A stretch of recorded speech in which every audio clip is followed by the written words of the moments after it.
أعوذ بالله من الشيطان الرجيم بسم الله الرحمن الرحيم اللهم صل وسلم على سيدنا محمد وعلى آله وصحبه وسلم.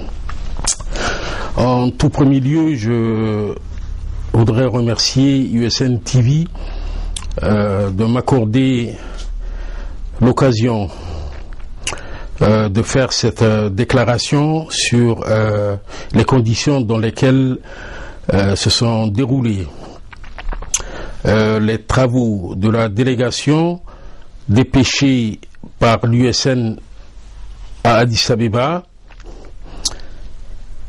travaux auxquels j'ai eu l'honneur de prendre part. Pour commencer, il me paraît nécessaire d'indiquer que l'envoi d'une délégation à Addis Abeba auprès de l'Union africaine par la direction de l'USN était amplement justifié.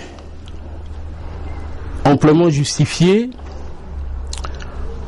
compte tenu de l'impasse dans laquelle se retrouvait le dialogue politique engagé entre le gouvernement de la République de Djibouti et l'USN et le refus catégorique du chef de l'État d'user de ses prérogatives constitutionnelles pour débloquer cette situation de crise, de grave crise, qui prévaut dans notre pays depuis le 23 février 2013, en raison tout simplement de l'absence de publication des résultats détaillés des élections du scrutin du 22 février 2013. Cette délégation, composée de mes frères Mohamed Chahim Daoud, Omar Elmi Khaire et de moi-même, a donc quitté Djibouti le 18 octobre dernier par la voie routière. Le 19, elle est arrivée à Addis Abeba et le 21 octobre, comme prévu, elle a introduit auprès de Madame la présidente de la Commission de l'Union africaine, Dr Zuma, la requête en médiation formulée par l'USN. Bien évidemment, cette requête était accompagnée de toutes les pièces justificatives démontrant l'impérieuse nécessité pour l'Union africaine d'intervenir d'urgence dans la résolution de ce conflit. Nous avons, après le dépôt de ce dossier, été reçus par Madame la commissaire aux affaires politiques de l'Union africaine, Son Excellence Madame Aïcha Abdoulaye, à laquelle le dossier a été transmis par Madame la présidente de la Commission de l'Union africaine. Au cours de cet entretien, l'Union africaine a officiellement félicité l'USN pour son initiative, en précisant par ailleurs que cette requête en médiation était une première dans les annales de l'Union africaine. Une première en ce sens que c'est la première fois que des partis politiques de l'opposition d'un pays africain demandaient à l'Union africaine d'intervenir de manière préventive dans la gestion d'une crise post-électorale et avant que celle-ci ne dégénère en conflit violent. La démarche de l'USN a été appréciée à sa juste mesure. Au cours de cet entretien, Mme Aïcha Abdoulaye nous a également informé que le dossier de cette requête en médiation suivait normalement son cours et nous a promis que l'Union africaine allait user de tous ses pouvoirs et de tous les moyens juridiques, diplomatiques et autres à sa disposition pour parvenir à une médiation entre le gouvernement de la République de Djibouti et la coalition des partis de l'opposition. Pour parvenir à une solution pacifique et durable de cette crise.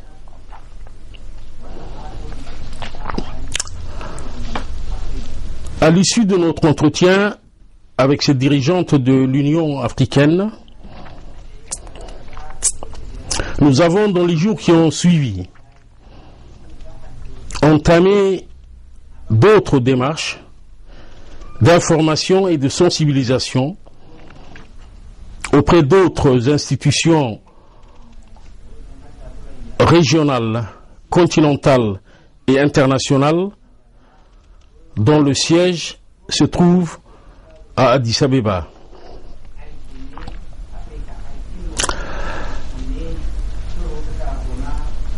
Et alors que nous poursuivions nos travaux,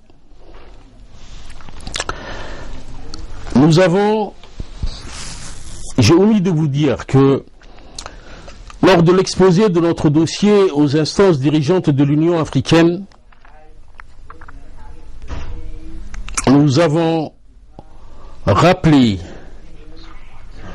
à ces dernières que notre démarche était également justifiée, fondée sur les dispositions d'une résolution adoptée par le Parlement européen le 4 juillet 2013 qui appelait toutes les forces politiques de la République de Djibouti à entamer un dialogue politique avec l'appui et l'assistance de l'Union africaine. Ainsi donc, l'USN pouvait, dès le départ, s'adresser directement à l'Union africaine pour requérir justement son appui et son assistance dans la tenue de ce dialogue politique. Les dirigeants de l'USN ont d'abord, dans un premier temps, préféré opter pour un dialogue direct et sans intermédiaire et sans médiateur et sans la présence d'une tierce partie avec le gouvernement de la République de Djibouti. Ce n'est qu'à la suite de l'échec provisoire, espérons-le, de ce dialogue que les dirigeants de l'USN se sont vus contraints de recourir à la seconde option, c'est-à-dire le recours à l'Union africaine.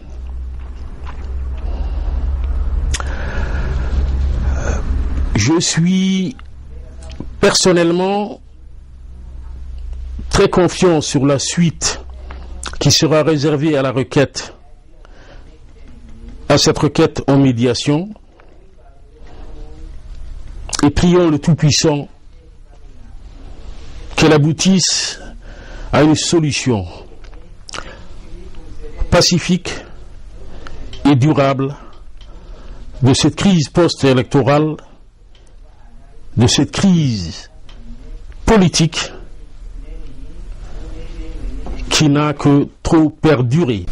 Contrairement à ce que peuvent penser des personnes peu au fait du déroulement de ce type de procédure, ou des personnes mal intentionnées, c'est dans le cadre de l'instruction de ce dossier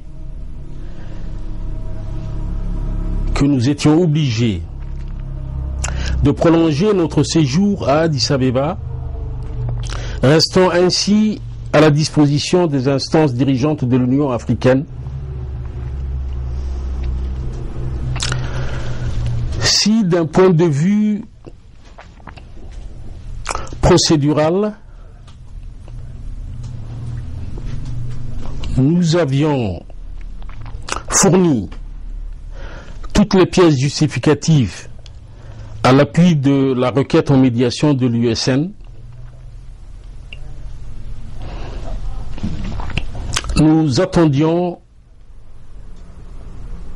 les résultats des démarches entreprises par les instances dirigeantes de cette institution et éventuellement répondre aux questions qu'ils pouvaient nous poser. Fort malheureusement, et pour des raisons que nous ne nous expliquons pas jusqu'à ce jour, même si nous disposons de certains éléments qui peuvent nous conduire à une intervention directe des autorités djiboutiennes, le 16 novembre 2013, aux environs de 20h30, alors que nous nous trouvions dans nos chambres respectives à l'hôtel, nous avons été interpellés par des agents du service de l'immigration éthiopienne qui nous ont demandé de les accompagner. Lorsque nous avons demandé à ces agents de l'immigration les motifs de notre interpellation,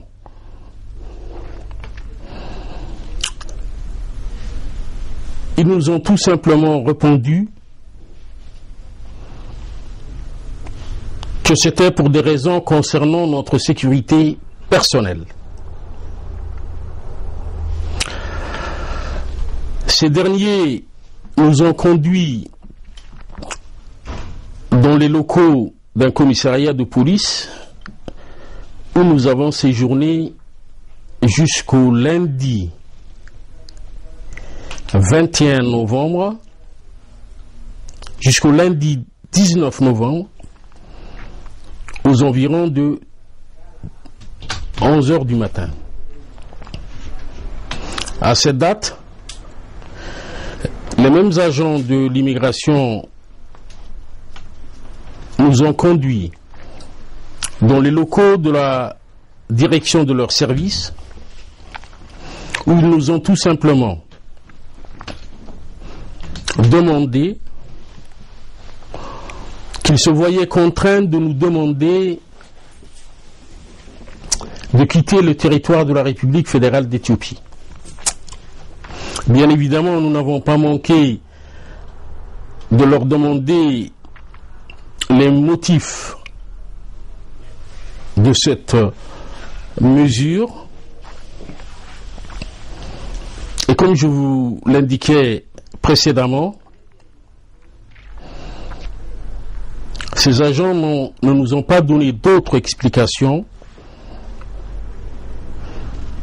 même s'ils nous ont très bien indiqué que les autorités éthiopiennes ne nous reprocheraient ni crime ni délit,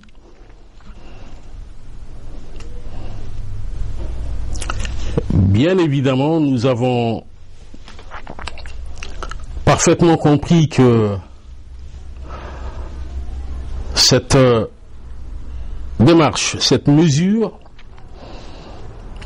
n'avait rien de juridique, mais qu'elle était d'origine politique. Je pense qu'un jour nous reviendrons sur les circonstances exactes et les motivations de cette mesure.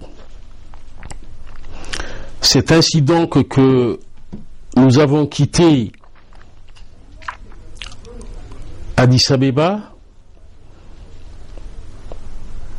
escortés par 3 agents de la police, lourdement armés,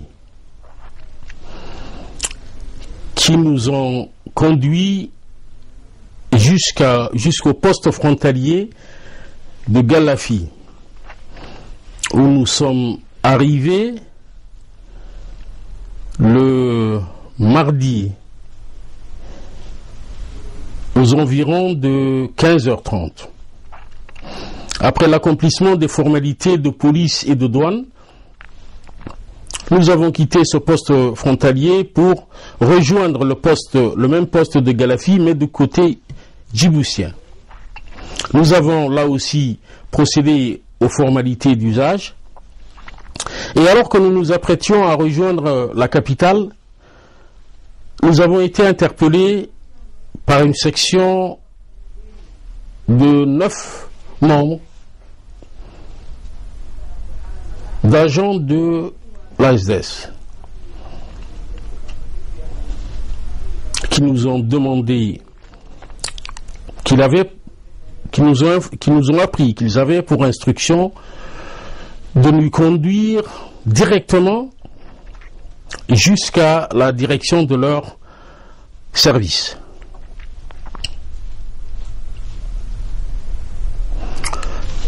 Immédiatement, ils ont démonté les plaques d'immatriculation du véhicule à bord duquel nous avions circulé, et un de leurs s'est installé au volant de ce véhicule, alors que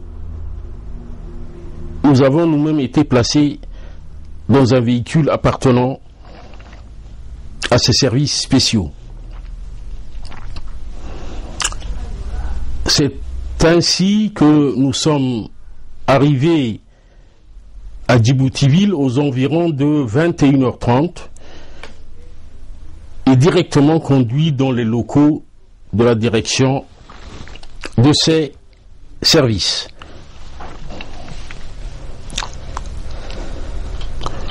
Où nous avons été retenus jusqu'au lendemain matin, mardi, aux environs de 10 heures. À cette heure-là, il nous a été indiqué que nous étions libres et que nous pouvions quitter les lieux. Pour revenir à ce qui s'est passé au cours de cette... je ne sais pas comment qualifier cela, de rétention ou d'arrestation arbitraire. Les agents de ce service ont voulu nous en poser diverses questions, notamment sur le motif de notre séjour à Addis Abeba. Nous leur avons tout simplement expliqué qu'à défaut de notification d'un délit ou d'un crime, et en dehors du respect des lois de la République concernant la procédure pénale, nous n'avions aucune raison de répondre à leurs questions, que la seule autorité à laquelle nous devions rendre compte des résultats de notre mission était la direction de l'USN.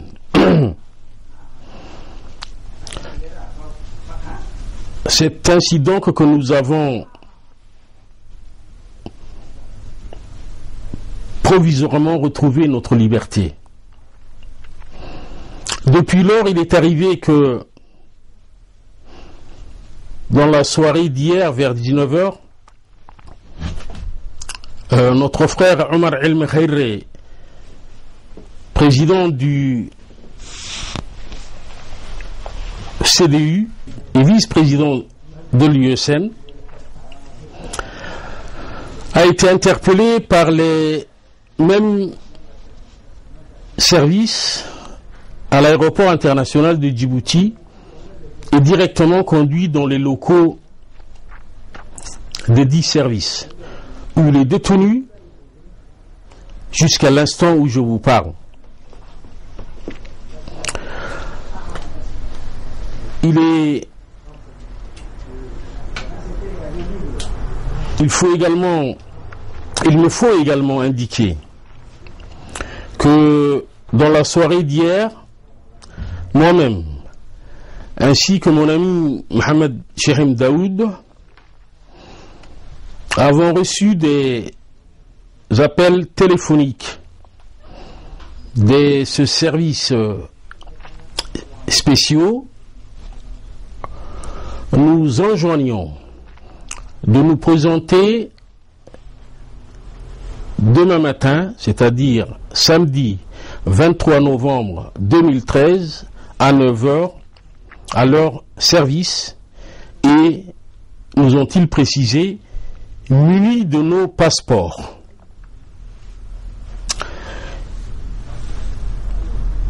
Nous nous rendrons à cette convocation. Nous ne savons pas si nous ressortirons libres de ces locaux, où nous allons sûrement rejoindre notre frère Omar El Mekhaïre. Merci de votre attention.